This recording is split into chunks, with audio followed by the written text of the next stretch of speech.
It's. I never know if these bits go out or not. Like, I mean, I do know because sometimes they come up, but it's really weird which bits. Okay, lunch break on day 36 of the Undercover Policing Inquiry, Tranche 2, Phase 2. You've got just me by myself, I'm afraid, today. Because we're not actually seeing HN1 in person, he's joining remotely. Because we're not allowed to see his face, we are all sat in a side room. As you can imagine, this has had an impact on the number of people who've come into the public gallery, and I'm afraid amongst the small number of people who were at the public gallery today, no one stuck around at the lunch break to join me on a video. So hopefully I'll convince somebody for one of this afternoons or the end of the day, but I totally understand why. Lots of people don't really want to be on these videos. Even some of the people who do come on them don't really want to be on them. But yeah, so since the previous break, I think all the questions have related to hunt sabbing. We had stuff about a mass hit, which related to something in New Forest. We saw the pro forma, which HN1 had written, where he talked about how there was going to be 40 SABs on this mass hit following some injuries that had been caused to SABs by Terriermen on a previous week. As it turned out, there were like 270. So once again, police intelligence is absolutely shite. It turns out that because of the lack of Terriermen, that the hunters called off the hunt early that day. There were a lot of questions for HN1 about how the violence was coming from the hunters and the hunt supporters, the Terriermen, and not the SABs. He had to admit it. I mean, it's just a fact, right? But he had to admit it, and he really didn't like having to admit it. We saw in reports where he talked about, that supposedly that hunt SABs were preparing to do battle with police and hunters. But the same report pointed out that in the previous year that all the violence had happened from hunts where there had been hunt stewards and the violence had been provoked by hunt stewards. And he had to admit that. We saw a report about John Curtin being attacked by two balaclavaed members of the Cheshire Foxhounds, or employed by them, who smashed his front door down, broke into his home and attempted to drag him into the street. HN1 was, this was rare. And then in another report of his where it claimed that a letter bomb that was received by Cheshire hounds kennels was almost certainly sent as revenge for the attack on John Curtin. It was like, what's his evidence for that? He said, he would have known. Can't remember anything about it at all at the time, but he would have known at the time. It wasn't in the report, but he would have known. It would have come from another source if he hadn't known personally, but he definitely would have known. There was we saw a whole load of stuff around the violence of hunt supporters, of Terriermen towards SABs, but nothing really. It was really, it's quite funny just witnessing how HN1 felt about so much of that. That he didn't really, it was sort of gritted teeth. He did this thing of going quite quiet and being like, yes. Okay, the hunt SABs and this that weren't the violent ones. He had the whole thing about the Brixton hunt SABs, about how they were violent, and it's like, how do you know they were violent? He said, well, they were fearless in confronting the hunters who were violent towards them and standing up to them. So they were violent. Self-defense is not violence, Matt. Yeah, there was a whole bunch of stuff about some horse and hound balls, one of which had a huge police presence, so passed off without incident, though attendees did get pelted with eggs and rotten vegetables, and there was one arrest. But it passed without incident. Again, I do not believe for 1 second that animal rights activists were throwing eggs at anybody. It's just made up.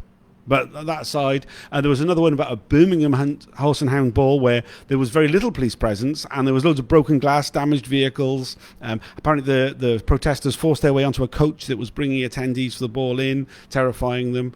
HN1 was there. He was asked what he did, and he was like, I was just, supportive. He nearly said quietly supportive, which is like a phrase he likes to use, but he couldn't really say quiet. He said, there would have been some shouting, there would have been some abuse, but he wouldn't have gone on to the coach, or he wouldn't have broken any glass himself. In fact, he claimed that he's never broken any glass in his life, or never broken a window in his life. You'd kind of half expect him to say that he'd never touched any glass or something.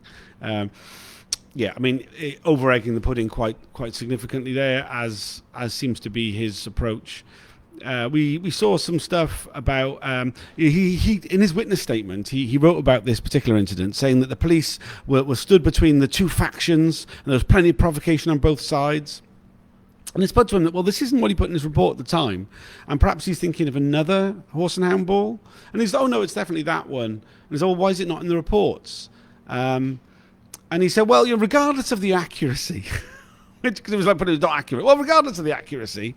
And he had to admit that he didn't put into his reports the propagation or the violence of the hunt. That just simply wasn't of interest to Special Branch. What was of interest to Special Branch was anything that protesters were doing, but certainly nothing that any hunters were doing. We started looking at the London Boots Action Group. He yesterday admitted that though his deployment started on the 14th of January 1992, that on the 17th of November 1991, nearly 2 months before his deployment was due to begin, he did go out into the field. He did go to the first meeting of a London Boots Action Group. He also went to a couple of other events in those 2 months before his deployment started. Remember, though his deployment started in January, it actually turns out he didn't have a cover address, which is normally the first step, until the May of that year. Unclear why. Maybe he was pocketing the rent money that he was given to rent somewhere. I don't know.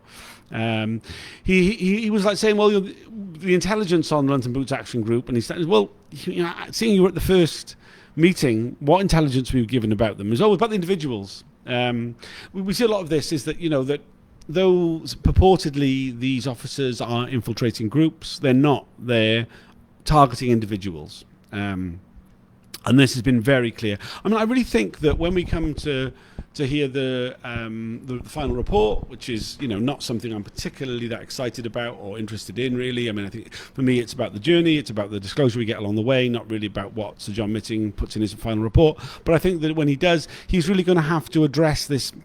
It's almost like tribal warfare. The Special Demonstration Squad had targeted some individuals and then over the decades constantly targeted them, regardless of what they were doing at that particular time. So, for example, Paul Gravitt is identified as an ALF supporter in the 80s, and then here in the 90s, when he is, concerning himself with doing very legitimate and lawful protests through London Boots Action Group, standing outside shops, giving out leaflets, all that kind of stuff. He's still considered a hardliner.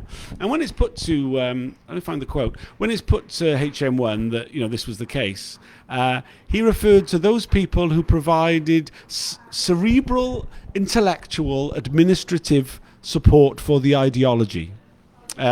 Which is a really complicated way of saying that people were targeted not because of what they did, but because of what they thought. And I think that admission, I think, is really key.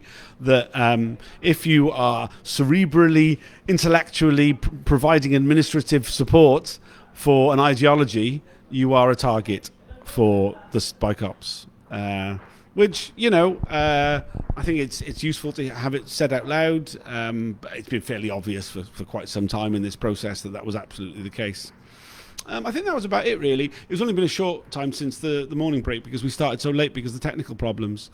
There was one thing where HN1 claims to have really liked Paul Gravitt. I find that really offensive. I find all these things really offensive. I mean, HN1 was very offensive yesterday where he claimed that he still had strong feelings for Liz Fuller, which was just, it's like, fuck you. Like, you can't fuck people over like that and say that you like them. It's very similar to a domestic abuser beating up their partner and then telling them that they love them, and also saying, well, look what you made me do to you.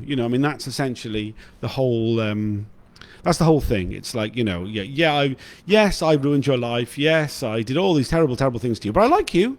I just fuck you to hell. I think that's about it.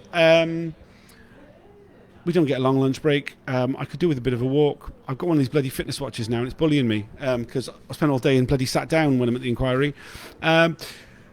There's more to come this afternoon. We were informed that the closed section, which we were expecting to hear today, which related to the evidence of Jeff Shepherd, which we won't be able to hear because it's being closed, won't be happening today now. It looks like it's going to be happening tomorrow, just because I mean, I think it's largely because of the way in which HN1 answers questions.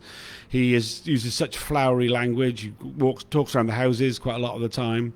I mean, we heard it earlier, with a lot of his answers, these are short questions and very, very, very long answers, often using, just over-the-top flowery language for no good reason. Doesn't provide any more insight into anything whatsoever. It's just him trying to sort of deflect and also signal that he is a member of the establishment and he's educated and he's went to public school and he shouldn't have to deal with this sort of nonsense. Anyway, thanks for joining, and I'll see you all this afternoon. Cheers.